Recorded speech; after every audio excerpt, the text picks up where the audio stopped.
All right, boys. You been up to much recently? No, not really. No. Nothing exciting or kind of life-changing? No? No. Just No, sort of a culmination of anyone's dreams, potentially. Did that happen? No. Either of you? Not at all, no. No one met any truly formative celebrities to their character and humour to this day that they knew in childhood? No? That didn't happen to anyone? No. Been to any new cities you've never visited before? Either of you? No? No. At all? No? Oh, now you mention it. I was in Nottingham at the weekend. Nothing. I don't think really? anything exciting happened. I think I was in Nottingham at the weekend Oh, as well, actually. I was in Nottingham over the weekend. Yeah, That's funny. weird. We were all together in the same city. Nothing particularly exciting. I went to like the theatre for just see a show while I was Oh my God, there. so did I. Oh. I went to the theatre. That's funny. Wait, no, were we all at the same theatre and we didn't even realise? Did you? That's Did you by any chance go see a Richard and Dominic? Richard and Dominic? Who? Better known as Dick and Dom. Yes. I think I got an email about that. I think I did go and see that. Oh, magic. It's weird that you don't really remember, because I think I was on stage for that night. That was you? What? That guy that looked like you called Michael Johnson? Yeah, the dude with a slight Geordie accent and nervous demeanour. That was me on stage. No. The guy nearly choked to death. That was you? Well, without revealing too much, yes, I nearly died on stage in front of a small audience, well, medium audience. It's all coming back to me now. I had a magical weekend. Yes. We couldn't go and see Dick and Dom in Newcastle. That would be too convenient. Yep. We couldn't go and see Dick and Dom in Stoke-on-Trent. We didn't know that show existed. So we went to Nottingham, and this is definitely going to be the Dick and Dom episode of Podiots. Yes, it is. Yeah, there's no way of escaping it. Yes, but we all had a lovely, lovely time, and I was grabbed and taken behind the scenes and shoved on stage and made to prance and dance for everyone's pleasure.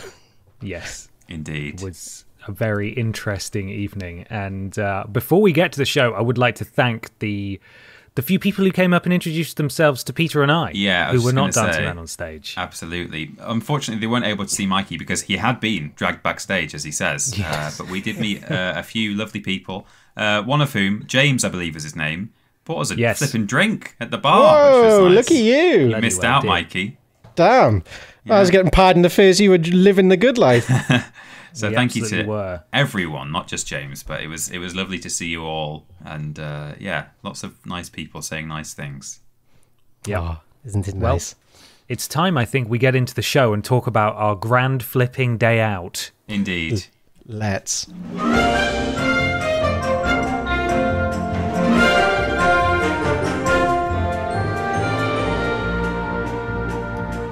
Hello, everybody, and welcome to Podiots, the official Vidiots podcast. It's a conversational podcast where we take some questions from you at home and obey the law of the three R's, where everybody brings a thing along to talk about. I'm Ben. I'm Peter. And I'm a bungalow head, Mikey, for short. Sorry, Famous now. I can never shut up about this. Genuinely, this is the most exciting thing that's ever happened to me. So this is my whole personality now. I hope you get used to it. Star of stage and or screen, Michael Johnson. Look at me. Gracing us with his presence. Yeah. What an honour. What an honour. Unreal. It's difficult to not just launch straight into it and talk about the crazy time we had seeing Michael be a bungalow head, and our own personal experiences that Peter and I had at the show too. Plenty of rich, fulfilling anecdotes. So sustaining and full of nutrients and what do they call it? Creamed mess. Indeed. Yes, that's it. Yes.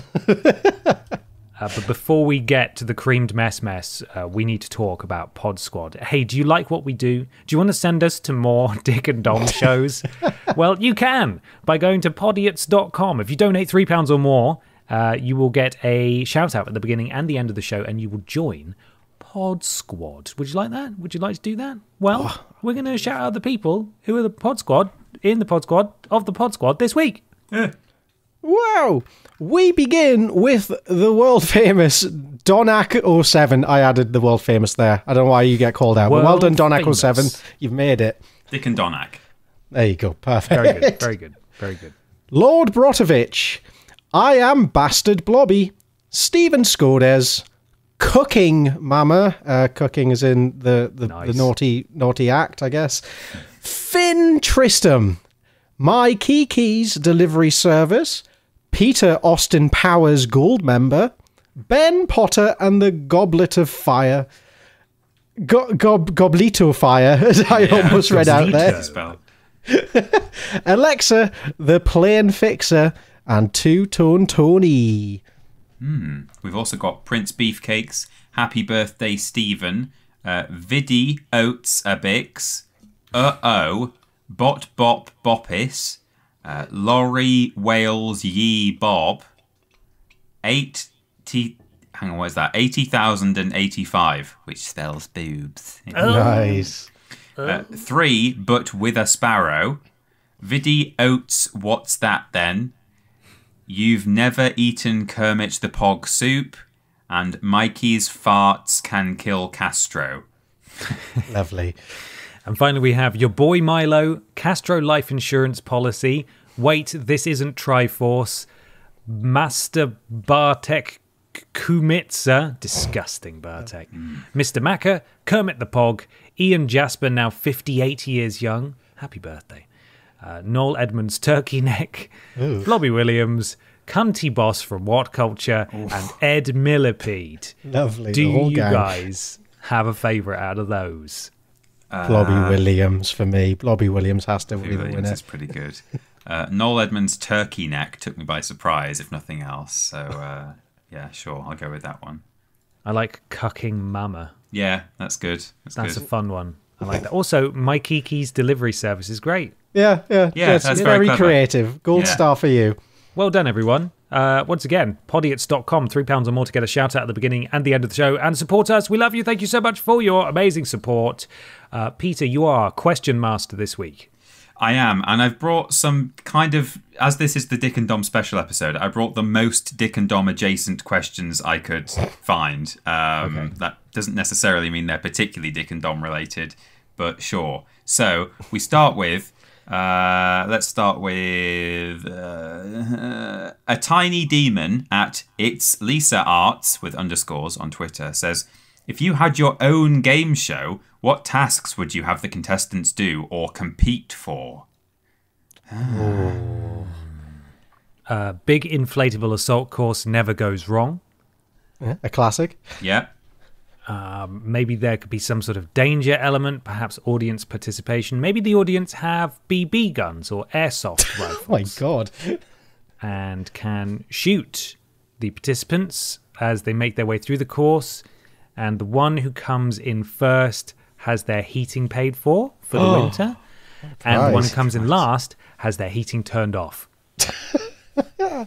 Landscape of Britain as it stands today. What an honour. What a lovely viewing experience that is. And you could call it Get Your Home Back. Oh, he's got the full package, baby. Let's send that to ITV and ship it. I love that.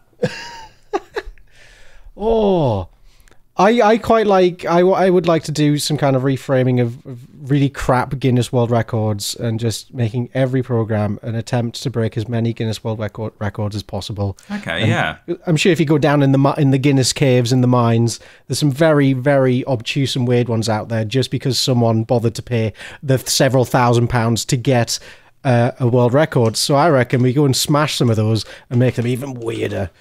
I wonder if that even. Perhaps not in the UK, but if that even might actually exist as a game show. Oh my it's God, a really good concept, Mikey. It should exist. It's too good, Michael. You need to stop talking. Shit, no one steal this, please. I need this for my retirement.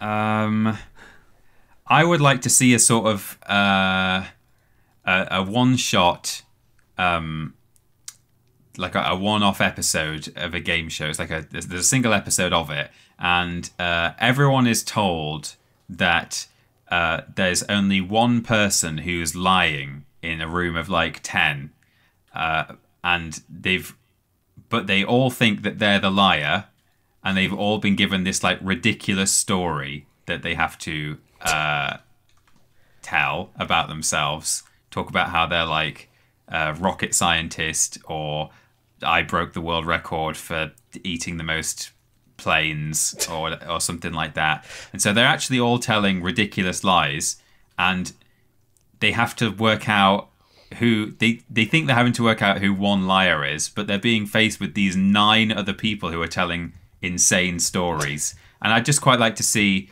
the sort of pained expressions on people's faces as they're like, I have no flipping idea who is the bluffer here, because that guy's saying he ate a car. This guy says his mum once had sex with Prince Charles, King Charles, you know, like all of that. And just trying to rationalise the possibility of outlandish claims possibly being true. Yeah. Send someone mad. It sounds like some kind of mental torture, really, and maybe, you know, it probably breaks the Geneva Convention, but I'd like to see what happens. And then what do they win? I don't know. I mean, the whole show's a fix anyway, so maybe they also get told you don't win anything, and we just see again what the psychological ramifications of that are. Good. This is research. Man. Yeah, it's brutal, isn't it? It's pretty devastating. Yeah. It could be really sad. I could see that playing after Loose Women on ITV in the daytime, possibly. Yeah. It's a little wake-up call in the middle of the day. Mm-hmm. Some light mental scarring. Good. Great. Does the body good. Yeah. What's it called, Peter? Do you guys have a name for your shows? I don't know. Do you have one for yours? Yeah, I named mine already. Oh, yeah. Okay. Mikey, what's yours called? I honestly have no idea. The Guinness World Records, because we're winning a lot of world records. Isn't that good? Yes. That's about as much as you're going to get out of me. Mine would be called Spot the Bullshitter. Yeah. That sounds like a Dave TV show. Yeah, doesn't it? Yeah. Yeah. Spot the big fucking liar. Geezer. I'm excited to see this new lineup of TV storm the channels. What a delight it's going to be. It's going to be wonderful. We're definitely not going to be like sent in front of, what's it called? Ofcom. Ofcom. It's going to be an we'll Ofcom get a few complaints. issue. We'll have our own little competition going to see who can get the most complaint phone calls through from it. Oh, yeah, but that's another idea for a show, though, isn't it? That's true. A game show where each contestant has to do the most outrageous thing to see who can generate the most Ofcom complaints. It'll be difficult to work out which of them are genuine or not, because people may end up just being, it is essentially a form of voting anyway, so people might just call up and complain about their favourite act. You the could one they think is the most outrageous. Ofcom. You could, like, you know, there could be so many complaints, real and fake ones, that they would have to just close down Ofcom for the night, because it would be just too give bad. up. And that would allow other channels to, like, play their most controversial shows briefly. Oh my god! Like dropping an EMP on an important center, like infrastructure center in a city, like so that television you can then go and do tower a or heist. Yeah. But they just show an episode of Family Guy where they say the C word. Whoa. Yeah, man. I like this. We got weird there with the EMTs. This is like Vidiots presents a small-scale domestic terrorist attack on British airwaves. I think we could do it, personally. We've already taken over Google Maps. True. And with the use of our stickers at vidiotsofficial.com, you can go and buy some. We've taken over most major cities as well. We're unstoppable at this stickers point. all over the place. Yeah. Let's go. Well, thank you guys for some excellent shows. I don't know if they'd rival a certain show that we may or may not have been to see in Nottingham on the weekend, and perhaps it's time already to get into that. I don't know which one of you wants to go first. Perhaps Mikey can tell us all about what happened backstage. Oh, man. Yeah. Well, Before you do, Michael, I just want to ask some general questions, or set paint the picture almost for what this show actually is, because I'm not as big of a Dick and Dom fan as you two are. And I didn't grow up I don't know. I mean, you can correct me if I'm wrong, but I didn't grow up idolizing them. I don't know if you guys did, but certainly you really flipping loved their show, and I enjoyed it when I saw it, but it was never like a huge aspect of my childhood to the extent that it was for you guys. So I kind of want to know how magical the experience was for you two, just generally going to it. Well, it's, like, I think we all watched some kind of children's game or quiz shows on telly, and there was always that element of, God, I wish I could be part of that. That looks like a lot of fun. Dick and Dom was like the ultimate naughty child's weekend away to be on telly and act like a prat. And in this comical little world, these two funny little men have conjured up. It was this it was just kids. Well, I don't know, because Dick and Dom have clearly got a very childish sense of humour. They're in tune with what the kids want, and that's farts, lots of mess, and screaming and shouting. And they delivered on all fronts, baby. Dick and Dom was kind of a variety show, best way of putting it. They would, in each episode, there'd be bungalow heads. The contestants joined together to go through the ringer and play a variety of games and challenges to see who's crowned the bungalow head and wins the most points. There's a whole cast of characters, some of which I assume a lot of our viewers are already familiar with, including the neighbour's cat who sang the famous Stoke-on-Trent song. That's right. Yeah, it's just all very silly, farty, noisy, just lots of people screaming together in a dirty room. And so the farting and the screaming definitely carried on through to me in adult life, at least. Yeah. In all honesty, at the time, I went through at least one phase, if not more than one, of being a bit too good for that show and thinking like, oh, it's so childish, it's like, it's so mature and stupid, and anyone who watches that show is a lame-o. And I think that was what the prevailing, certainly the outward opinion was at school.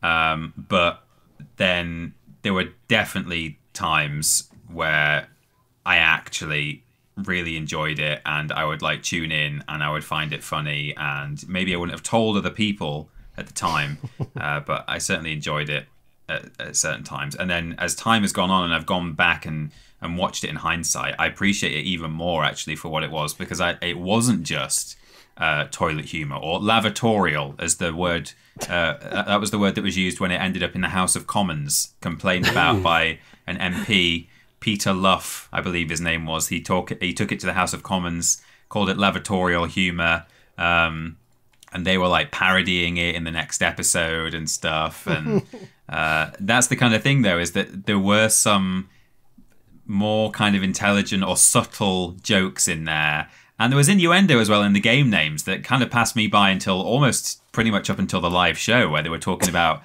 there was a game called like What a Sweaty Flap. And they were just saying, this was the name of the game, and sure. And there's one, I remembered this one already, but it was a game called Pumpy Rumpy, where you pump up your ass, and they had like these inflatable pants, so you end up with a massive ass. And not only is that a clever name, but Rumpy Pumpy is actually like slang for sex. So, there's all quite a lot of layers to the humour there. It's not just men shouting bogeys in a library, but there's that too. Yeah, it's a fair play to them. Like, the creative team were all adults. I think they had their own fun with it and put in their own jokes and kind of pushed it as far as they could until it broke and they got thrown off TV and weren't allowed back. Yeah. Was there a point where they were just thrown off? Because they won a BAFTA. We know that. They won. I think they won more than one BAFTA. I think they may have won 2 BAFTAs, or certainly Dick and Dom have won 2 BAFTAs. It might have been for another show, but yeah, the show won at least 1 BAFTA. And no, they actually cut their losses. Well, not cut their losses. They decided to end on a high. They intentionally said, we want to end the show now, because otherwise, if we keep it going for another few seasons, it will grow stale. But they're actually on record saying that they chose to walk away while it was as successful as it was. Smart boys. Hence why there's such a massive amount of people clamoring to see them again live as they turn 20 years down the line. Yeah. Yes. Yeah. I mean, I have always been aware of the comparisons between what we did, the very flattering comparisons. We didn't win a BAFTA. We just went to BAFTA once. But like the very flattering comparisons between what we did at Vidiots and what Dick and Dom was like. But I never really, until I sat there and watched the 20th anniversary show, did I realize, wow, yeah, there's a lot of similarities. Just in terms of the presentation and the stupidity of it all. Yeah. And again, I'm not comparing us to Dick and Dom even in the slightest, but it was just sort of crazy to me how, I don't know if for you guys it was more of a conscious decision, but certainly it wasn't a conscious decision for me. I saw a lot of parallels between the silliness that we got up to. Yeah. I don't think there was ever any intentional homages, but it's definitely there. It's in its blood, damn it. Yeah. Yeah, shall we roll on to how the day went? We should clarify as well, certainly from my point of view, I don't know if you guys ended up having a drink afterwards, but I had to head off before Mikey had been able to have his shower and emerge from backstage like the celebrity that he was. But I haven't caught up with Mikey since he was on the show, so I know almost as little as you guys, other than what I actually saw, but I don't know what your experience was backstage, and so I'm intrigued to know, Mikey, what happened? Well, overall it was a wonderful experience with a few fun points that I'll get to. So the gist was that with this live tour, I think it was with VIP ticket holders, you were given the chance to sign up to be part of the show and be a bungalow head for the entire runtime of the show. So that email came through a couple of weeks ago. It was like, right, guys, get your submissions in, and we're looking for bungalow heads. I definitely sat on it for 3 days. I was a wreck. I was like, God, I should do this, but I don't want to. I don't want to be on stage.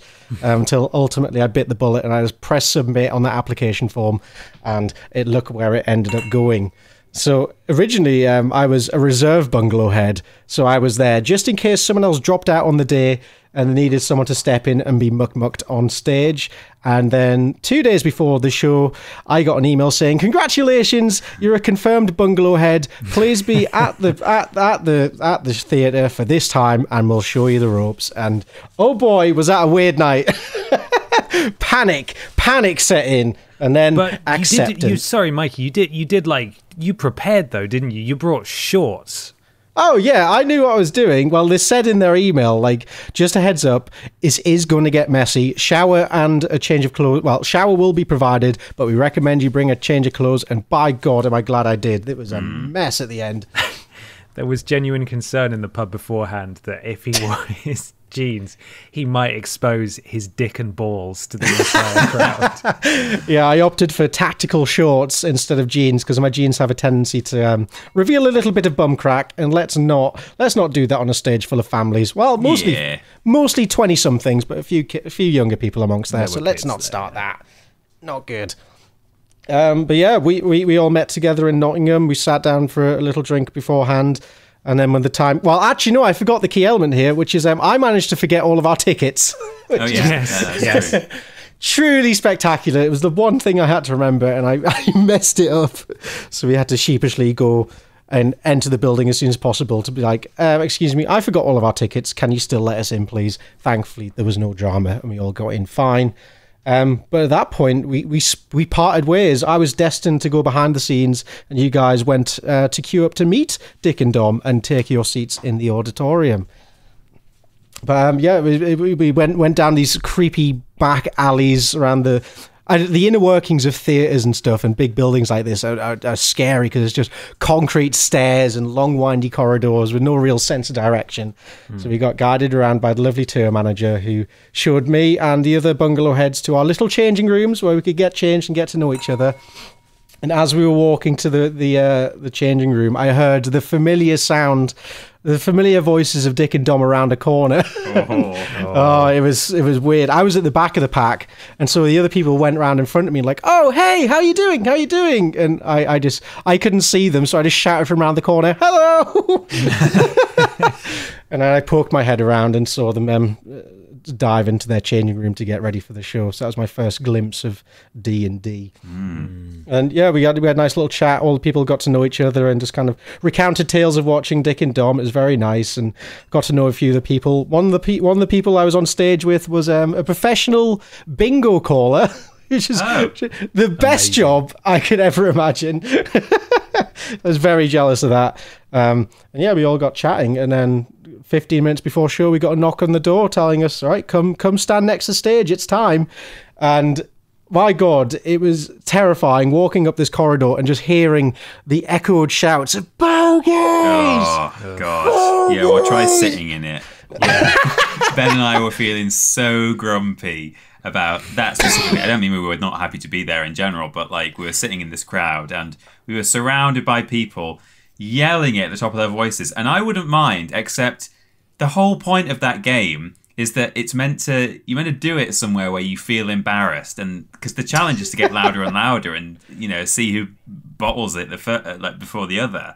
But it's just people yelling at the top of their voices, and I was getting really annoyed about it. It was a fantastic time, and I really enjoyed it. But I had celebrated St. Patrick's Day with a triple jump editor, Kieran, the night before, and a few other people, and I was extremely hungover. Oh, that's not where you want to be. Really tired, and to be sat in that room full of possibly the most obnoxious adults on the entire planet. Yeah. About whom Dick and Dom is one of their major personality traits. Just sort of singing along to every single song that was playing before the show even started. It was like, this is bad. I need to get out of here and lie down in the dark. Oh my God. Well, while you were sat in your chairs hating your life, I was there getting ready and getting stage instructions from the lovely stage manager.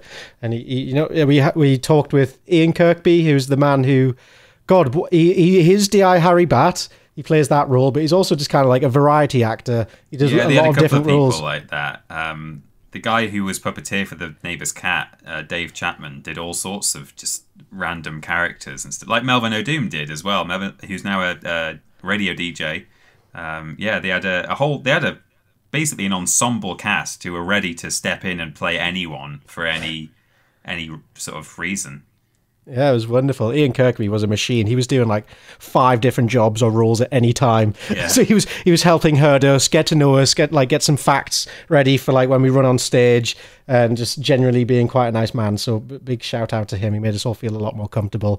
But what was unnerving was in the cellars beneath the stage, running into him, making small talk, and then him realizing, oh, you're a Geordie, you're northern sounding. He just turned to me and said, "I'll have some fun with you," like. his Harry Batt voice. That shooketh me. Oh God. Gutted we didn't get to see that exchange. He was very nice and obliged me with a photo though, so thumbs up for him. Oh. And then it was time. We got counted in, and Dick and Dom ran on stage, did their thing. We watched from the sidelines, and then one by one we were all called on stage, and we got to do the classic running in place with a video playing behind us while Ian Kirkby reads out some wonderful facts about ourselves. The only one I remember about myself is that my favourite thing was to do big, loud, stinky trumps.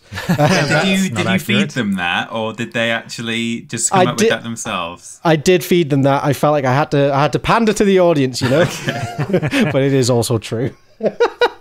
Know your crowd, baby. That's what it's all about. Oh yeah.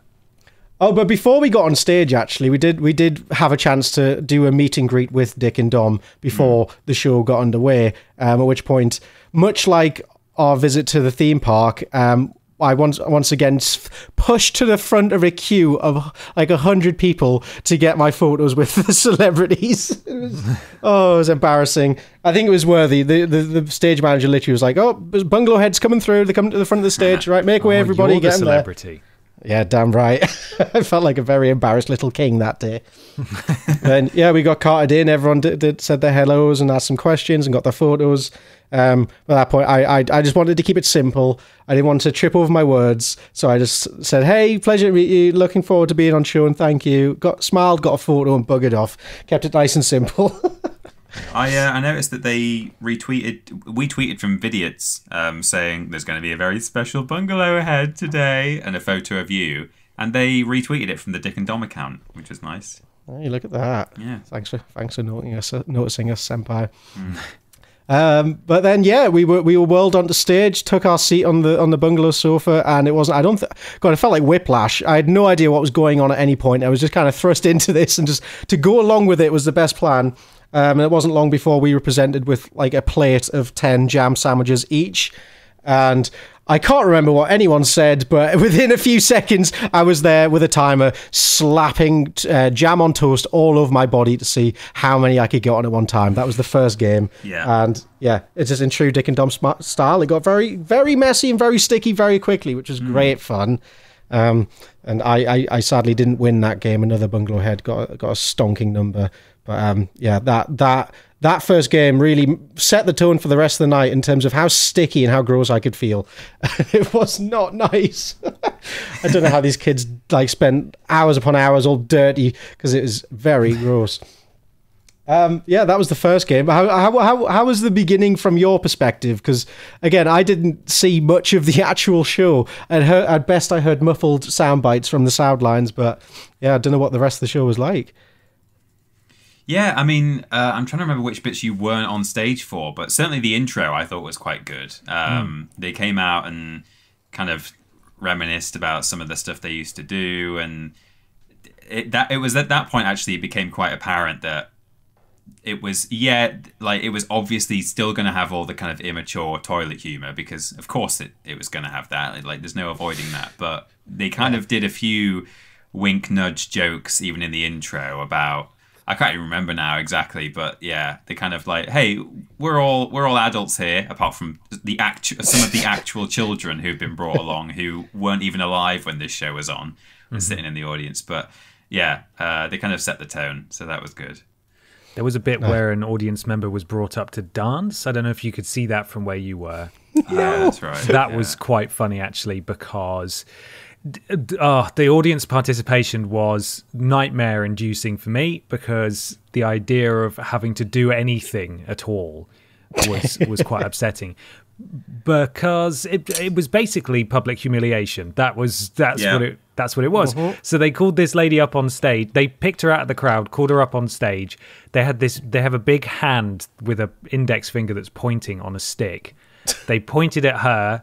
They got everyone in the crowd to point at her, and then she had to dance to a song. And we'd all learned the dance just moments earlier. It was very simple. You just sort of had to move your arms up and down in time with the music and in time with the beat. But then the version of the song that they played for her kept sounding like it would end, but then it kept going. Like, it kept coming to a close, and then they added an extra beat, and then it kept going. So she was there. And slightly changing the tune and the rhythm occasionally, so she wasn't getting it quite right. The entire audience was pointing at her and laughing while she had to dance for everyone, and it was funny, but my God, I would trade anything not to be on that stage. That does sound like a bad dream, doesn't it? Yeah. Forced to dance for the delight of other people. Well, I'm sure you'll get to it, Mikey, but I felt very sorry for the Bungalow head who had to come out at the start of the second half. Yes, but Tom. I'll save that for when you get there. Tom was his name, yeah? I think so, yeah. Deer in the headlights, Tom. Tom was good. Tom was fun. Yeah. But yeah, we wrapped up Jammy Toast game, and the show continued. I think I forget the exact order, but next on my list I've got Two Word Tango, which controversial. Very controversial. It's an absolutely wild performance. But yeah, it's quite a simple game. Bit of music. In the gaps in the music, you have to say a word related to a category that was established at the beginning of the thing. So it'd be like, oh, breeds of cat. Do-do-do-do-do-do-do. Name of cat. Do-do-do-do-do-do-do-do. And do that over and over again with Ian Kirkby. I got up there. I absolutely smashed it. I won. I got 250 points, which they then forgot to put on the board. So I was robbed. Yeah, I did have texted you. I nudged Peter and said, I don't think he's given him his points. I'm like, no, he hasn't. So then Peter texted you, and you said you'd be having words, and then you came back out and you still didn't get your points. Yeah, I asked the stage manager. I was like, hey, I don't want to cause a fuss, but it looks like I'm missing some points, and he told me to get over it. Oh wow. Get over it in a playful way. Because truly, I think he's just scared to talk to Dick and Dom about it, because they were just a whirlwind of like, they're in their late 40s, but they were running around like they were 20, and they kept falling over each other, like in a fun way, but they kept falling over each other. It was really chaotic. Like, I don't think anyone would want to. It's like sticking your hand in a blender. Yes, the whirlwind of energy. Was there? So they jokingly said, well, I assumed it was a joke, that the winner would win their ticket money back, and then they were like, or maybe some of it, minus deductions. But that was a joke, right? Or did they tell you backstage that you would actually win just some money back? I'm sad to report that was a complete joke. There was no prize involved in any aspect, just the glory of being made a prat of on stage. Yeah, so I guess the points really didn't matter at all. No. It just make it feel a bit better. At least I didn't miss out. Yeah. There's only my pride on the line. But then we got into Rumpy Pumpy, an old classic Dick and Dom game in which we were asked behind stage, right, who wants to be a rumper? Who wants to be a pumper? I volunteered to be a rumper, which in this context involved putting on some trousers, the stage man putting a big balloon down my pants quite forcefully and handing a pump to another contestant, and I was marched out on stage, and we were made to inflate each other's bottoms as big as we could in a time limit. You did a terrible job putting that balloon down your trousers. It went down your leg. Yeah, I ended up having a very tall bum rather than a thick bum, which was the point of the game. If it had gone around much further, it would have looked extremely problematic. Yeah, it would. You were incredibly well endowed, but fortunately not. This was another controversial one, wasn't it? Like they disagreed vehemently about the measuring method. Yeah. Yeah, one of them measured me, and then instantly a small fight ensued on stage. We're like, whoa, you can't measure it like that. That's ridiculous. And I was just stood there with this thick bum, unsure of what to do, while I had a measuring tape mashed up against my behind. It was, a lovely experience. Yeah. Sadly, lost that one as well, but my teammate tried the best. All I had to do was dance and twerk on stage while they did all the hard physical labour. And then I believe it was the break. It must be the break. Yeah. There was bits of padding in between. They were like running VTs and stuff. So it wasn't just 2 games and then a break. But yeah, I think in terms of what you were involved in, that probably was about half time. Yeah. And then, rolled on second half. We had the third game, which is iconically called What a Sweaty Flap. Yeah. Which, I was going to say, the second half started with poor Tom, who was in last place. He had to march out. The stage was completely black except for a spotlight right in the middle. He had to march out in the pitch black, step into this spotlight by himself. He's got this entire theatre looking right at him. And then he had to do the pants dance, which involved putting a pair of pants on his head and dancing. And then eventually everyone else came out and joined him. But God, what a 30 seconds of loneliness he had on stage. Yeah, he was throughout the entire night the most uncomfortable man on the planet. Good for him for signing up, but he just seemed so uncomfortable with everything going on around from the girl who came joint first, who definitely had a musical theatre performing arts degree. Mikey confirmed that. That's true.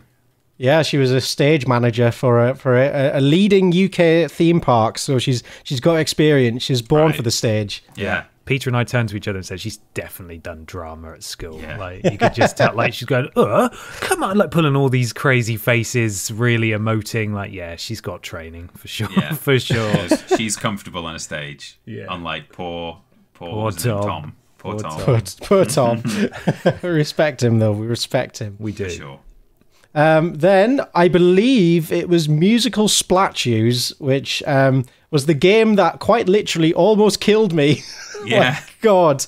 So this was terrifying. So Musical Splat Shoes, it's musical statues, but if you move, you get a big pie in your face rather than being sent off in the usual manner. I was lucky enough to stumble at the very first hurdle, and at the first stop I just fell backwards and lost my balance, and so I was carted off to the front of the stage by Dick and Dom, and they asked me, what was the one thing we didn't tell you to do? And I said, move after the music stopped. What did you do? I moved after the music stops. And just without even knowing what was going on, I was pelted with a face full of white foam, and in the discombobulation, I think Dom dragged me off to the side of the stage and sat me back down. But in the whole process, I'd forgotten the cardinal rule of being splattered by white liquids, which is you keep your damn mouth shut.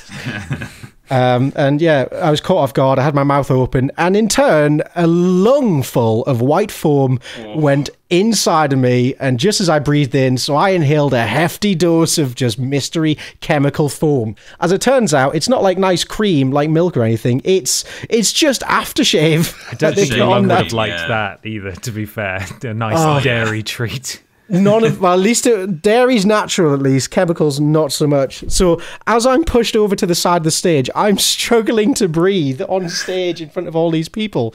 Literally, like, the best I could muster up was a struggled. I was watching you, like, you know, the next round was about to start of musical splattunes, and everyone's like, well, most people, I imagine, were watching the dancers, but I had my eye on you being my friend on stage, and I could see that you were, like, quietly choking on the sofa. I was like, oh boy, he's just inhaled some pie there. Oh, I did not want to cause a fuss and make a scene, so I just quietly coughed into a towel at the side of the stage until I was feeling remotely better. It took me a good few minutes to be able to breathe properly again. It was horrifying, but all good fun. I didn't sign a waiver, so I guess whatever happens, happens. That's fine. Afterwards at the pub, Mikey twice said, I'm going to go and try and do a sick.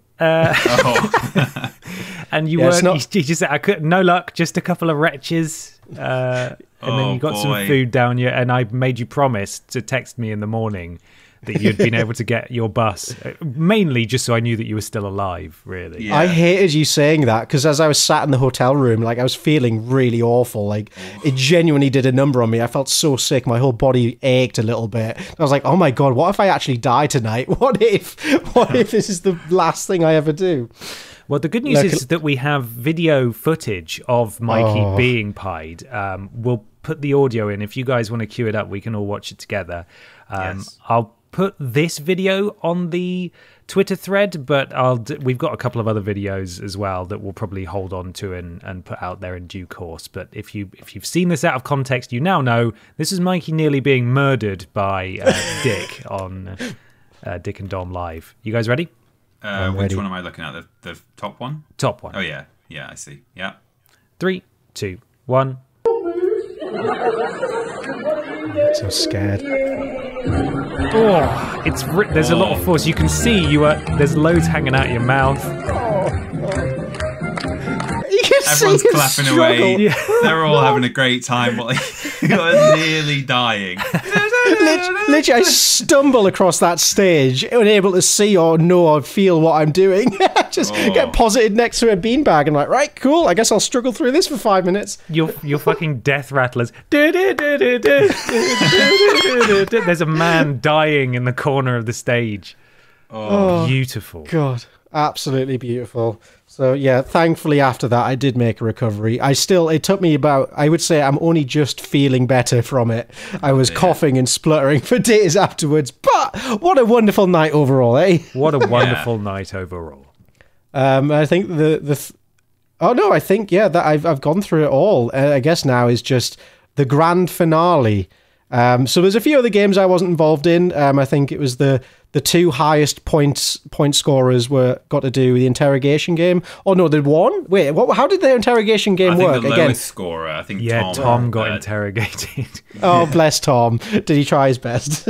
He was pretty witty, to be fair, actually. Yeah. Whoa. I think going off what Dom said, it sounded like maybe no one had passed the interrogation game for the whole tour so far, or hardly anyone, because he was like, well, for context for those listening, it's a simple case of you get given a word, and the more times you say that word, the more points you get, but you're being interrogated by DI Harry Bat, and if he guesses the word after 60 seconds or 90 seconds or whatever, then you lose all your points, you don't get anything. So you're having to like subtly sneak it in as much as you can without him knowing. And Dom said, now here's a word of advice. Don't let this word be the second, third or fourth word that comes out of your mouth when the clock starts. So clearly people were just giving the game away. But he managed it. Yeah. He even cracked everyone on stage at one point. Said, how did you get here this evening? How did you get to this point of, what was it? He did just ask him, how did you get here this evening? Like, as in, he just sat there in the interrogation. Drove or something. I drove. Yeah. Fantastic. Top tier comedy. Love it. And then there was the final game between the two leaders at this point. So yeah, the last game was, oh God, well, it was two of the main bungalow heads sat in a chair with a list of words being barked at them, a list of naughty, funny words. The challenge was to not laugh or else you'll get gunged. But the other angle of the game was see who can remember the most of these words in sequence. So it would start with microphone being pointed in the face. Repeat these words after me. Nipple. Bungalow head would say nipple. Nipple, trousers. Nipple, trousers, fungi. You keep built fungi, the funniest word I could think of there. And then, it kept building up throughout the entire thing. They were getting slapped with muck. It was absolute mess everywhere. They kept going. One person did exceptionally well and got to like 10 words. It was a stunning performance, but there was a bit of disrupt in the audience as a few very naughty, I will say I'm sincerely upset and disappointed at the level of chicanery in that audience. Yeah. But as I was getting to the final stretch, like 10 words in, the 10th word was shaft. And the person got to that point and audience members just started shouting out the words to help them along, which goes against the rules of the game. They were asked not to. Dom was very upset. Very upset. Told them repeatedly, but it didn't stop them. So there was a slightly contentious end there where both people on stage were crowned winners just because of the amount of fuckery that went on. Yeah. I did enjoy that game. I liked the set because it wasn't just because they were getting absolutely smashed with creamy muck anytime they smiled or laughed. But there was not only the words were obviously ridiculous, but occasionally it would be punctuated with just absurd sound effects as well. So they would start doing it and then there'd just be a fart noise, or Dom would say, "I want you to repeat after me after this sound effect," and then it would just be a gunshot. I don't know. The gunshot one really took me by surprise because they've been using the soundscape. It was the same person who used to do all the sounds apparently in the old show. They brought him back. I saw on Twitter afterwards, and they've been using the same soundscape, so it's mostly like farts and people going "oh" and silly things like that. And then Dom says, "Do not laugh at this sound," and then it was a really violent gunshot sound, someone being executed. It was really good. I enjoyed it a lot. Very good. And then, we moved on to the grand finale, which if you've ever watched Dick and Dom, is just creamy muck everywhere. So Dick and Dom started hurtling this yellowy, viscous liquid around, and then a cart of cream pies was wheeled out onto the stage, and we're all allowed to just go a bit nuts. Although we were specifically told, do not please throw this towards the audience, and do not please throw this towards the big LED screen. Anywhere else is fair game, but please don't give us more cleanup than we have to do. Right, yeah. So I did wonder if you'd been told not to do the audience. As soon as they shouted "go, go, go," and it was the classic moment at the end of Dick and Dom, two of the people next to us sort of briefly stood up and leant forwards and then realised, and then sat down again. I think they really wanted to be pied. These two, Peter, were two of the people I would categorise as making Dick and Dom their whole personalities that were slightly insufferable the entire evening. And then we saw them leave later on, didn't we? We did. And they had creamy muck on their face. So clearly they had gotten up after the show had ended, reached up onto the stage, wiped some creamy muck on their faces, and then decided to walk outside wearing it to sort of say, "Look at me. I'm the biggest bungalow head. I got creamy mucked." I suspect they probably even took a selfie and posted it on Twitter and put "just got out of the Dick and Dom show. Boy, was it chaotic," or whatever. Look at what happened to us. Even though they were bone dry at the end of the show and had to scrape it off the stage and put it on their faces. I mean, I hope they had a nice time, but as someone who was sat near them and observed them all night, it was a bit much. It was, yeah. Yeah, it was. I've just remembered, we took a picture straight after the show of us all covered in muck, so I'm going to quickly send that through. Nice. So you boys can have a look. I made the film. Yeah, so it was absolutely disgusting. I couldn't hear anything. I could barely breathe. I was a mess. I'd been through the wars, but it was a lot of fun. Shall I stick this on the link dump? Yeah, why People not? Can see. Okay. Look at that. What a great photo. What a memory. Yeah. Yeah, very cute. Have you kept your little sticker, your badge? I'm really upset at myself. So in the very first game with the jam sandwiches, the first place I accidentally put a jam sandwich was right on the sticker. Oh no! So it was instantly ruined. I mean, like, jam on paper is a nightmare. It's just sticky, and it got right up in it. So I was like, oh well, I've kind of ruined that. Yeah, and then just moldy as well, actually. Yeah, I think it'd have a couple of days before being unkeepable. But then, even then, at the end of the night, I just totally forgot about my little sticker and left it in the dressing room and left without it. Sadly, I hadn't thought about the fact that, you know, there's no way it was going to get out of that show without some kind of food on it. So to be fair, it's probably unsalvageable for everyone. Yeah, totally. Yeah. Then we all got carted off backstage, left to share one shower between us and get as clean as possible. We had a few parting words with Dick and Dom before they left and had a little chat with them. They were very, very nice people, very friendly, very engaging. It was a very lovely time meeting them. That's my story of my wonderful day out. Amazing. I did have a sick tummy for the rest of the evening though. I smashed through a Wetherspoon's burger and chips, which helped a little bit but didn't really help. And then I tried to have a beer afterwards, but I couldn't finish it because there was just something unholy happening inside of me. Oh dear. Well, thank you for recounting it, Mikey, and thank you for making that experience way more memorable for Peter and I. Yeah. I'm very glad I put my name forward for it. It was a learning moment. Brilliant. Absolutely. Yeah.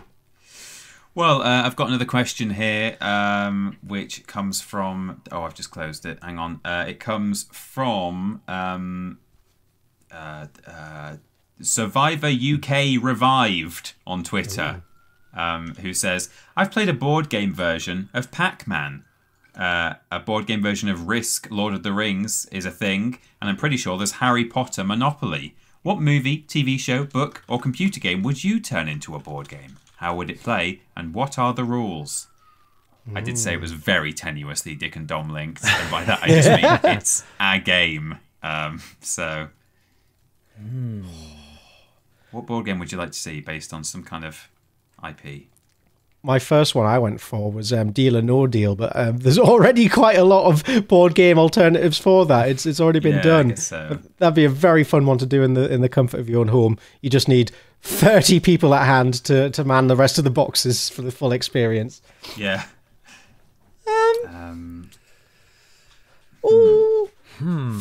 I think that Jungle Run would make for a fun sort of mousetrap style board game with props and little pieces and, you know, nice physicsy bits that move and clunk and can, you know, because you have to escape at the end, right? Otherwise you get trapped. It's been a long time since I've watched Jungle Run. But I feel like that would probably make for a good crossover. There probably was one, wasn't there? But I think in a mousetrap style where there's actual stuff going on the board, I think that could work pretty well. I would like a really expensively made Wallace and Gromit board game where the whole board, it's sort of pop up or has like little like objects that you place down on top of it, so it's got height to it, and you make the whole of West Wallaby Street, or you know, the whole area that they live in, and it's got like the wool shop where Gwendoline lives. It's got maybe like the mansion house from Curse of the Were-Rabbit. They've got their house with the allotment that has a rocket ship under it. Maybe there's a separate board, like a smaller board with the moonscape. And I don't know exactly what it is that you do, but I just want an actual toy set is what I'm describing there. The board game. But, you can have it so that you go around collecting cards to build contraptions for Wallace or something. Yeah, you probably build contraptions, I imagine, and then sell them or something, patent them, and become a world famous inventor. That's what I'd like to see. I want that very much, please. How about West Wallaby Street, right? Bear with me. Are you with me? Monopoly. Yeah. Oh, whoa! Are there enough locations? Well, how many houses are there on there? Well, yeah. It's just the terrace street that Wallace lives on. Yeah, that's the Monopoly board. West Wallaby Street. Perfect. Love it. Great. What do you think, Mikey? What would you say? I like physical games where it's more of like a challenge and there's tasks. So I like the Taskmaster board game. It's a lot of fun. It's got a lot of replay value out of it as well. But I'm genuinely coming up empty. Maybe I'll orchestrate my own personalized bungalow head experience now that I've got experience, and I can lease that out for like staff parties or getting to know your team days where I get to wreak havoc and throw cream at people to make them get my revenge. Shaving foam. Yeah, now you know how it feels. You're a famous actor now, Michael. I'm a thespitarian. Is that what they're called? Thespian. Thespitarian, yes. Thespitarian. Oh, close enough. I'm a man of talent. Well, what remains of the two things? I believe, Ben, yours is also anecdotal, sort of from our side of the day. Yeah. Plus a bit of multimedia. Should I perhaps create a sandwich by doing mine, which is not strictly related to the day itself? But I could do mine now, and then you could do yours at the end? You go for it, Peter. Sure. Guys, it's been a little while since we've done a, hey, is this thing real or not real game? And I've brought one along now. It's Dick and Dom themed. All I've got for you are 15 Dick and Dom game names. Ah. And it's very simple. You have to work out which ones are real and which ones aren't. I'm going to read them all to you now. And they might all be real, they might all be fake, or there might be a mixture. So here's the full list. Skittish Bulldog. Fairly Hairy Fizzgogs. Barky Cluckinson's Alfresco Pie Challenge. You'll never do that with a carcass on your hands. Shovel Your Sods. Hands Off Grandad's Oddments. Ferrety Trousers. Hey. Yes, I have trifle trousers. Oh, that's 2 trouser ones in a row. Hey. Pop My Saggy Bags. Heads, Shoulders, Knees and Staffordshire Oatcakes. Hey Nonny Noo, my lord. Grasping, Rasping Wrinklies. Push Plop Protein. The All-Electric Granny Snog Quiz. And Can You Quench a Queenie? What the fuck? God. What a list of words that was. Indeed. So we're just going to go. Do you think Skittish Bulldog is real or fake? God, none of these. These all sound so bonkers, but that's kind of the point, isn't it? I'm going to say it's real. I'm going to go not real for Skittish Bulldog. Not real. Well done, Mikey. Nice. Keep track of your own scores if you like.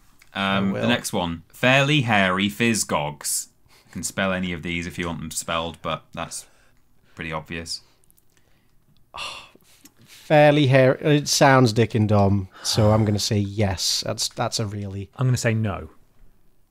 It is real. Oh. Whoa! Surprising reference to Fizzgog there.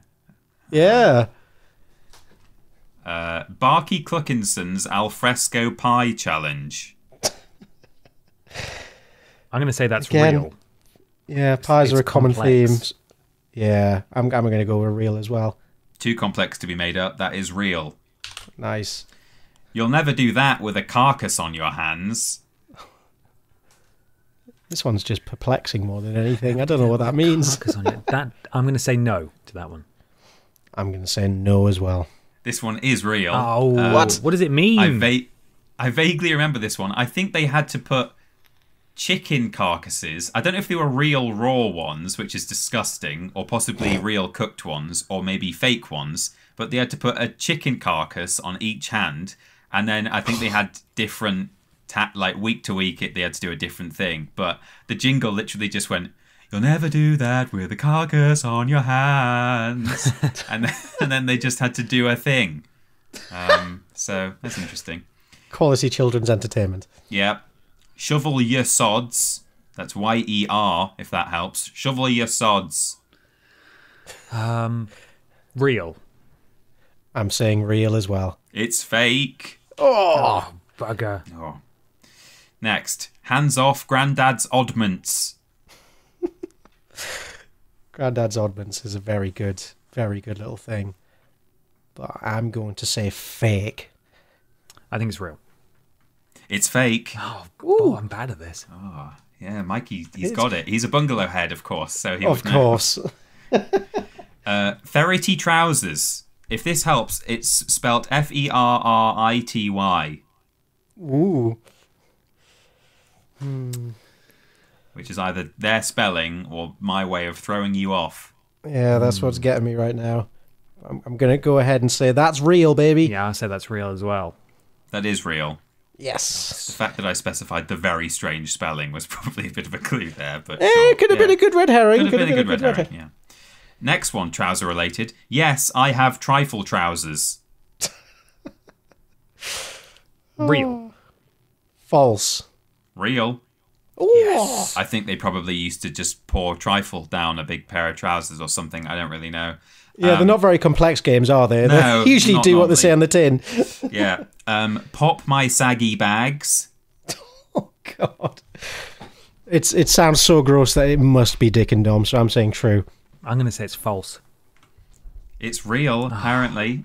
It sounds too lewd to have actually been on TV, but that is real. Next one is heads, shoulders, knees, and Staffordshire oatcakes. I'm saying fake. Yeah, I think that's fake. This was a one-off real game. Oh, no way. No. So they used to play the jam one that you played, Mikey, which is called heads, shoulders, knees, and toast. Oh, there we go. And you Yeah. would put sticky toast to you. And then they started to mix it up on one of the series where I think they did like heads, shoulders, knees, and crumpets one week. And then they did head, shoulders, knees, and Staffordshire oatcakes just for fun. And then they got sick of people piling the toast up, or the oatcakes or whatever, piling them up just on top of their feet or on top of their head. So then they did one week they did heads, shoulders, knees, and toy helicopters. And it would just be plastic toy helicopters that don't stack very well. Next is hey nonny noo, my lord. I'm going to say that's real. Yeah, I'm going to say real. It sounds like Dick and Dom vocabulary. It's fake. Oh. Grasping, rasping wrinklies. That feels real. That feels real. Something to do with old people. Yeah, that is real. I don't know what it was. Probably just escape the old people who are trying to grasp you. I don't know. Yeah. Push, plop, protein. Oh, God. That's not real. That can't be real. You'd think not, but apparently it is. I don't know what it was. I should have looked these up really at like what the games actually were, but Richard they were just listed Dominic. on the like Dick and Dom CBBC wiki page, and it didn't explain what the games were, but that's apparently real. Next one, there's only two left. The all-electric Granny Snog quiz. No, I mean, yes, yeah, that sounds real. I'm going to say real as well. Sounds inappropriate as hell, but it is real. I don't know what that was about. Oh God! Yeah, all electric Granny Snog. No, that's gross. This is why they bowed early. They already pushed the limits of what was possible. If they carried on much longer. And finally, can you quench a queenie? No, I can't. That's a fake one. Oh. Well, I'm saying you can, and that's a real one. Well done, Ben. It's a fake one. Oof, okay. Okay. So there you go. I hope you enjoyed that little foray into real and fake Dick and Dom. Were you keeping your score, Ben? No. Oh, Were you keeping yours? The points don't matter again. Oh, sorry, Michael. You win with 250 points. It. Yeah, get over it. Yeah, get over it. Well, I got 8 there. I So think you may have won, Mikey. It felt pretty close, though. I was duped a lot. Yeah, maybe. Well, thank you very much, Peter. Yes, You're welcome. Time for one more thing before we hear from Ben. So we've got a question here from Jarrod at LikeAGlove90 who says, Star Wipe, you're living your remaining days in the universe/town of a children's TV show. Which is it? Well, I think we know for today's episode. And why is it awful or great? And they say Aries Inlet, which is the round the twist town, would be the worst because chaos. The best is Pontypandy because exceptional emergency services. That's Fireman Sam. Keys, keys. Now, I want to point out that round the twist town I thought was called Port Noranda. So I'm going to have to look that up now. I don't know what Aries Inlet is. But I have no idea. That's the guy who played Han Solo, isn't it? In the Solo movie? Yeah, the young version. Yeah. That'd be a joke 6 people get. Yeah. But I know at Ares least Inlet. half of you will get it here, so... It's seemingly just a real place in Australia. I don't know. Oh. I don't know. Maybe that's just where they filmed the show. Curious. But do you think it would be good or bad living in the real Dick and Dom street, living in an adjacent bungalow? Awful. Yeah. Absolute nightmare. I would not want them as neighbours. I feel like the house prices would be low, and as long as you're out every Saturday, you're probably fine. Right? True. Maybe? Well, Sunday as well. They used to do 2 days sometimes. Damn. Okay. So maybe you have to go away some weekends, but you'd be saving a lot of money by living on the world's loudest street. Yeah. There'd always be a ready supply of custard. Yes. Yeah. There's a stray cat that just invites itself into your homes. Mm-hmm. Yeah, pretty scabby looking cat as well. Although if you're the neighbour, it might be your cat. Yeah, it could be. True. In which case you never see it because it goes on day trips to Stoke-on-Trent. Well, then maybe that's why the cat has always been places, because his owner, the neighbour, is taking it to Stoke-on-Trent every weekend while the noisy boys next door throw custard at the windows. Got to get away. Oh, yeah. It's kind of nice. I think it'd be fun for a fleeting visit, but I don't think I could live next to Dick and Dom. No. Just too loud. I like my peace and quiet, damn it. Yeah. Is there a children's TV place that you would like to live, perhaps? Honestly, quite fancy the Teletubby little bit of green. Well, I think it's a bit dystopian, though. It's just, like, what else is there? You'd have to eat custard and toast all day. Yeah, what's wrong with that? You live in a nice, lush English bit of countryside with a nice hill house where a robot does all your vacuuming and dispenses tubby. Yeah, and you get to eat all these banging-looking bits of tubby toast. It's all provided free of charge. I don't think any of the Teletubbies work. It's some kind of you say dystopia, I say utopia. Wow. Yeah, maybe. Okay. Maybe. You just bounce your ball all day or ride your scooter. Yeah. Carry your handbag. Do mad tricks. Yeah.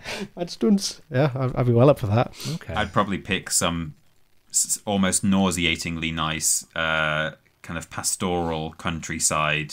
I guess akin to what you're saying, Mikey, about Teletubbies, but, I'd go with, like, the animated, like, watercolour hand-drawn version of Peter Rabbit they did in, like, the 90s, or, Percy the Park Keeper. Yeah, that kind of good thing. Choice. Okie doke or something. Just live in a nice forest where, nobody works. They might occasionally, there might be an episode where they're doing the spring cleaning or something like that, but then they don't have any actual hard work to do. They just sort of go playing poo sticks or like taking their toy boat on the pond or whatever. Yeah, that's the dream. Or Jungle Run seemed fun. Forever. Naked Jungle, come on. Every day. Naked Jungle. Was that bad? I don't think I could do Jungle Run forever, living there. No, you're very right. stressful. Yeah, exhausting. And there were 2 aggressive gorillas, I think, weren't there, that like threw stuff at you. Yeah, there were. Yeah, you'd have to live with them, maybe. That'd be bad. I've given it a lot of thought, and I would go and live in the land of Pokemon, the animated series, because how could I not? I could live out all of my fantasies there. No, go be a Pokemon master. What age is it you leave to go catch Pokemon? It's like 12 or 13. I think. Young, what? Yeah. It's 11. It's children out on the loose. Wow. I think it'd be sick. Wear a little cool cap and everything. Yeah, it'd be pretty sick actually. Fuck you, parents. I'm off to attack wild animals. Yeah. Catch them in my balls. Brilliant. Well, Ben, I think it's time you told, there's 2 sides to every story, as they say. And would you perhaps share with the audience and with Michael Johnson just exactly what happened with us? Absolutely. I probably won't go as in-depth about the show itself, but certainly the lead-up to the show is the majority of my thing, mainly because Peter and I queued up for the meet and greet together and had an interesting interaction with Richard and Dominic. But yeah, everything that Mikey experienced on stage, we just got to sit there and enjoy it, and that was amazing and quite an unbelievable experience, really. But we paid a little bit more for our tickets because we wanted to meet Dick and Dom, so we paid for the VIP meet and greet ticket. So Mikey was not able to queue up with us because he had to go and be a celebrity on stage.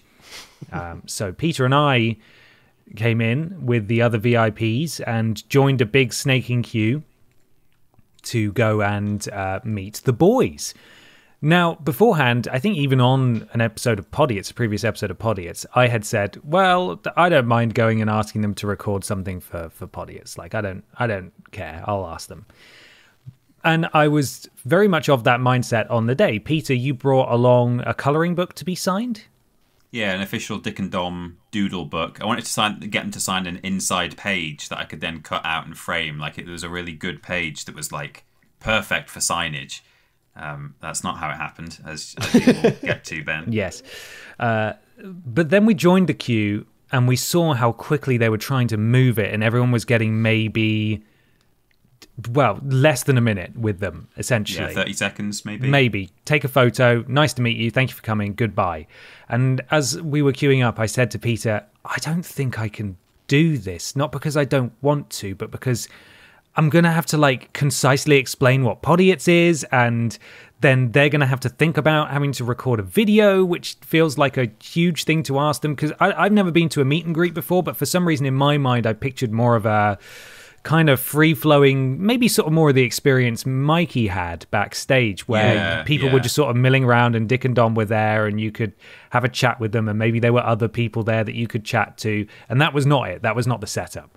So I said to Peter, I don't think I can do it because we're not going to have enough time and they're trying to get people through. And as we were getting closer, I started to feel quite nervous, which I didn't think I would because, you know, it's just two men. They're just normal men. They're just normal men. And yes, I saw them on the television growing up. But look, I'm bigger than they are. They're really small, actually. So why should I be? They're very short. Why should I be scared of them? And then, as we rounded the corner and we could actually see them, we saw that someone was getting them to record a video message for a friend of theirs that was not able to make the show. So I thought, I'm not going to verbalize it because I'm not sure if I'm going to be able to commit to it. But I'm leaning more towards, hey, you know what? Fuck it. Maybe I will just do it. So then we reach the front of the queue. They gesture for us to come through, and Peter and I sort of look at each other, and I go, "Oh, you can go first." And they say, "Oh, you're not together. Are you coming in? How about we'll take?" And they, their mouths are moving at 1,000,000 miles an hour because they're on whatever it is they're on. How about you come in first? You take a solo photo, and then you come in, you take a solo photo, and then we can take a photo together. And I was like, "That's great. That's great. That's great." So then Peter goes in, he gets his photo, and then you get your book signed. And how did that go? Well, I was feeling the same as you. I was like, there's a lot to get through here. I would really like us to be able to get a video message. They're suggesting we do solo photos each and a joint photo, even though they're trying to rush through everyone. So in a way, they've already given us a concession there. All the way up to, as we're queuing up, there's like signage that says, please have your phone ready. Please have your phone on camera mode. Like it's a really urgent process. So I pull the thing out, and Dick, they were about to like move me over, and Ben come in and take his photo, and then Dick goes, "Oh, hang on, something's coming out the bag." And he was like, "Oh, great, look at this! Not many people have one of these. Not seen one of these in ages." And he immediately grabs it off me and signs the front cover and hands it to Dom. Which is fine, but, I really want... There's a page in the middle where it says, like, what are Dick and Dom saying? And there's a photo of each of them with big speech bubbles coming out their mouths. And I thought they could just sign one of those each, and I could stick it in a frame. But anyway, so they sign it, and then Dick's like, what's your name? And I'm like, Peter. And he's like, great. And he writes Peter on the top, and Dom goes, no, don't do that. He wants to sell it on eBay. I was like, no. And it was obviously a joke, but Again, Ben, I was in a similar state to you where I was just a little bit nervous, and I just sort of really didn't take it as a joke. I wasn't offended, but I didn't take it as a joke. I was like, oh, no, I don't. I want to keep it. I just gave them a sincere reply, like, no, I don't actually want to sell it on eBay. And then anyway, I was like, right, I'll step to the side, and they were like, right, Peter over there, Ben, you come in, and then You continue, Ben. Yes. Another thing on the build-up was that we weren't even sure if they would be able to sign that for you because you hadn't brought a pen. But then we saw that there was a pen in their hand, and we were like, okay, so maybe you can get that signed. So yes, then I come in, I get my photo taken, and then I say to I like, fuck it, let's do it. Let's just try. And at this point, I'd already texted Mikey saying, Mikey, I can't do it. They're moving people too fast. You might have more time with them. Can you try your hand at it? And you said, you'll see what you could do. So then I said, would you guys be able to do me a favor? And I take out the phone. They both go, yeah, sure. Yeah, whatever. What is it? Half in their sort of persona, and then the other half like, there's about 100 people behind you, please hurry up. And I said, and I fucking hate the wording of this, and Peter knows how much this stayed on my mind because I kept bringing it up for like the following hour leading up to the start of the show. You definitely feel worse about it than anyone else in the universe, including me or Dick and Dom. I just tortured myself over it. So I said, and it's going to sound innocuous, but I'll explain why I felt silly afterwards. I said, so would you mind recording a video message for this podcast called Podiots? And would you mind calling their listeners a bunch of morons? And they immediately... Would you mind calling the Podiots a bunch of morons, I think was the wording, yeah. And then they immediately went, no, can't do that. And at this point, I think they then counter-offered, like, well, what if we just said hello to the Podiots? And then I immediately thought, oh, fucking, why didn't I say that? Why didn't I just say... Because I felt like I'd almost been told off by Dick and Dom, which I hadn't, but I felt really sheepish because it was a very spur of the moment, like, you know what, actually, yeah, I'll ask them.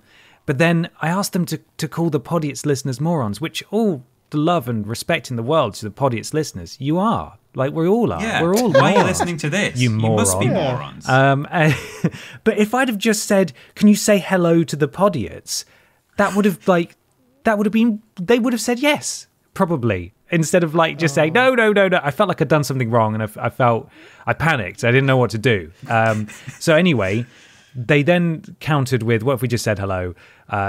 Dick had taken my phone, and Dom turned to me and sort of almost broke his Dom character to just sort of say, so what is this podcast? Almost as if to say, like, he led with the moron thing. Like, what is this? Yeah. Like, are you getting us to record something, bad? And fortunately, Dom just started recording a video. Dick did, yeah. Oh, sorry, Dick did, yeah. While Dom is almost finding out, he's trying to sort of interrogate you. Dick is like, he's over your shoulder starting the recording. It definitely felt to me like he was trying to talk them out of having to do it, and I was literally the words were about to leave my lips saying, we actually had Dave Chapman on to record something, because I felt like that would have reassured them a little bit, but the long and short of it is, we have the video. It doesn't really make a lot of sense. Peter will put in the audio in a second, but if you guys want to cue it up, we can play it for everyone's enjoyment. Are you ready? Yes. Ready. 3, 2, 1. Hello, Podiots.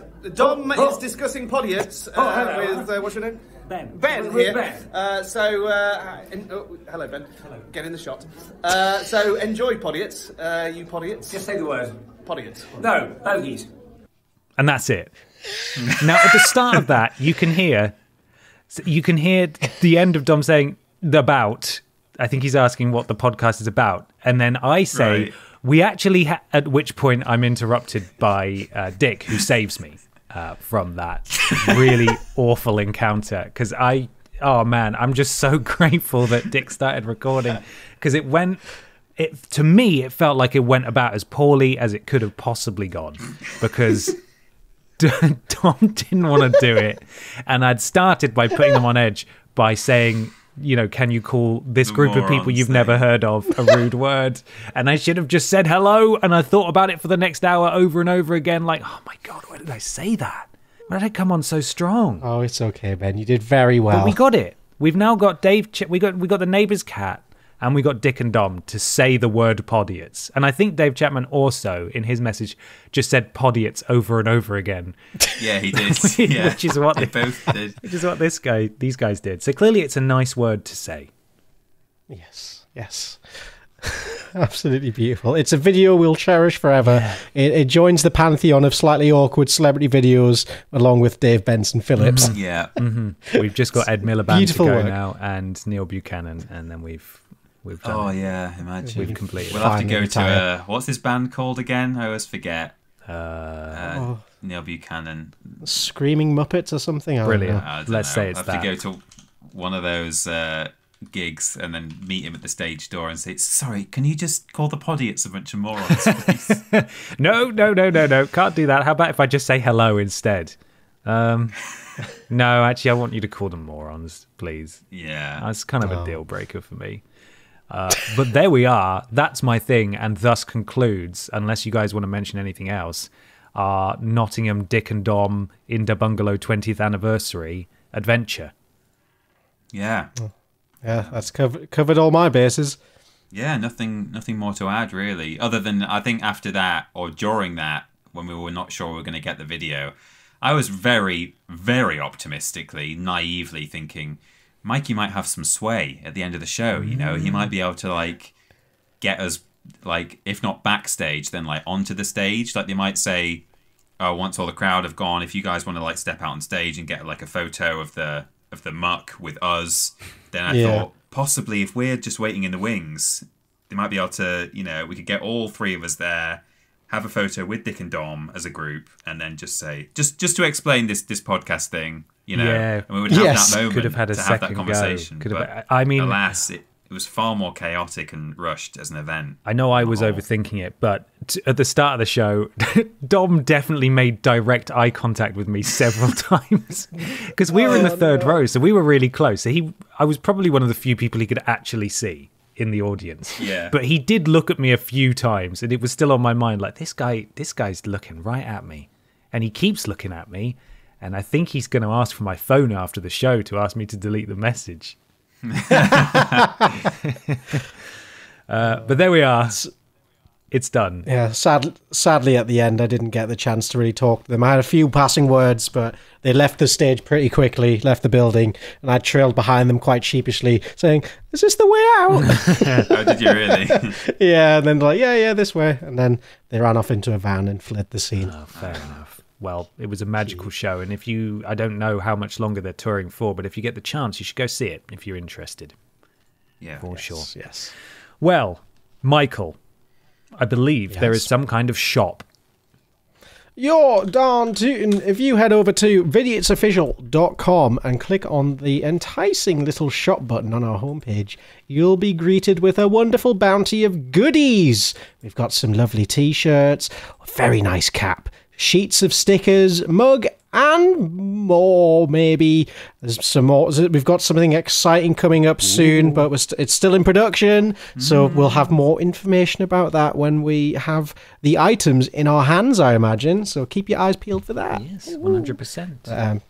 In the meantime, if you're just itching for your fix, go to vidiotsofficial.com and click on shop. Thank you. Yes. YouTube, Twitter, Facebook, all.com/Vidiots Official. Also twitch.tv/Vidiots Official. I am planning a stream soon. I'm just gonna plant my flag in the ground right now. Saturday, the 8th of April. There's going to be probably a charity stream. My friend Ben is coming to stay, and we're going to play some games and have some drinks and raise some money for charities. So, you know, if you've got to get it booked off work or cancel going to a wedding or something, then there's the date. Because I don't know if we'll do another Podiots release before then. It may well do on the week of, actually, but still, the 8th of April, I think, is looking like the next stream that I do on twitch.tv/Vidiots Official. So come on by, hopefully. We have a Discord. Nice. Vidiotsofficial.com/Discord if you want to go there. Thank you to Tommy and Fleckers who mod us. Thank you so much for your generosity. Thank you, mods. Podiots.com if you would like to donate to the show. £3 or more gets you a shout out at the beginning and the end of the show. You get to join Pod Squad. And once again, here's your Pod Squad for this week. Donak07, Lord Brotovich, I Am Bastard Blobby, Stephen Skodes, Cooking Mama, Finn Tristram, My Kiki's Delivery Service, Peter Austin Powers, gold member, Ben Potter and the Goblet of Fire, Alexa, the Plane Fixer, and Two-Tone Tony.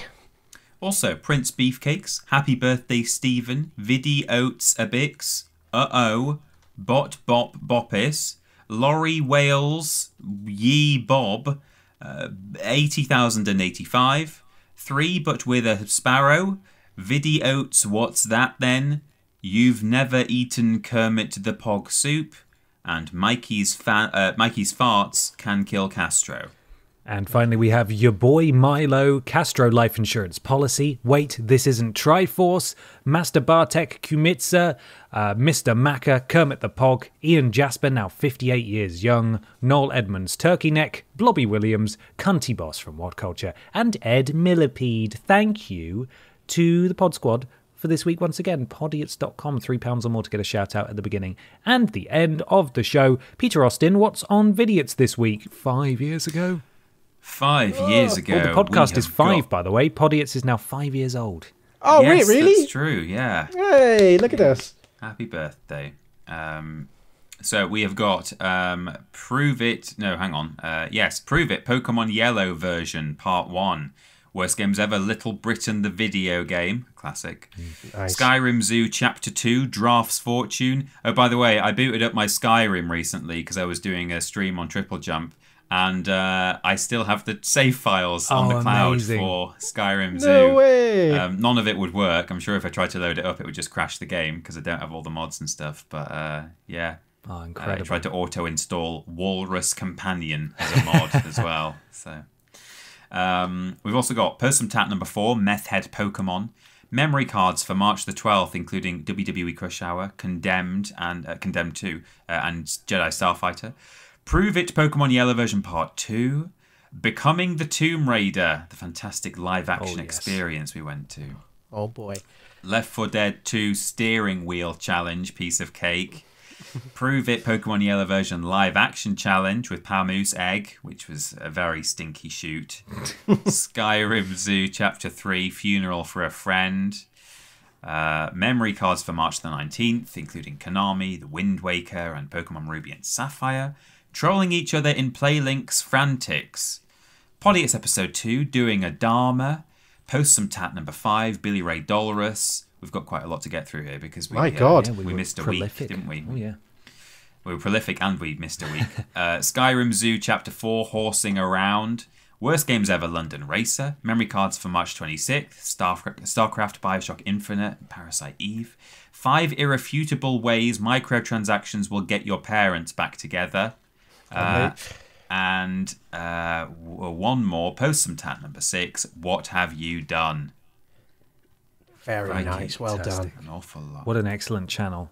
I hope they survive. Mikey, I expect big things. Where are you on the internet? At Parrot Boy on Twitter is the best place to keep up with all my bullshit. As of right now, you'll mostly just see some Dick and Dom stuff on there, so go have a look. Yeah, go have a look. And Peter, where are we? We are at That Peter Austin and at Confused_Dude on Twitter individually, and also together at Team Triple Jump on Twitter and Facebook, but more importantly on YouTube and Twitch, where we're doing videos and live streams. We're playing video games, we're doing Worst Games Ever, we're cooking, and all sorts of silly things like that. It's like Dick and Dom, but you can't say cunt. No, no, you can't. It's very sad. I was thinking... The cunt is implied. Perfect world. What if, like, we could have an actual set, you know, like the Bungalow for videos. That'd be so good. like a little desk we sit at to do Podiots, but then you just pan over and there's the sofa, and you know we could get someone delivers all the Post Some Tat parcels. Oh man, imagine we could have done a weekly sort of gaming adjacent variety show that went on for 3 hours on a Saturday and streamed the whole thing. Yeah, with cartoons in between. Yeah, just put episodes of cartoons we don't own. Would have gone great. Never mind. Yeah. Never mind. Another world. Why not leave us a 5-star review/rating on your platform of choice? It helps something to do with Al Gore's Rhythms. That doesn't cost you a penny, and it really helps us out as well. Spread the word about Podiots far and wide, and just go to vidiotsofficial.com. It's a beautiful website. We spent a lot of money on it, and it looks lovely, and you should go and look at it because there's stuff on there and a shop. So please support us however you can, and thank you to all of you who have supported us so far. We love you. Thank you. Thanks. Is there a final question? Oh, goodness me. It's tricky because we've mostly been doing Dick and Dommy stuff.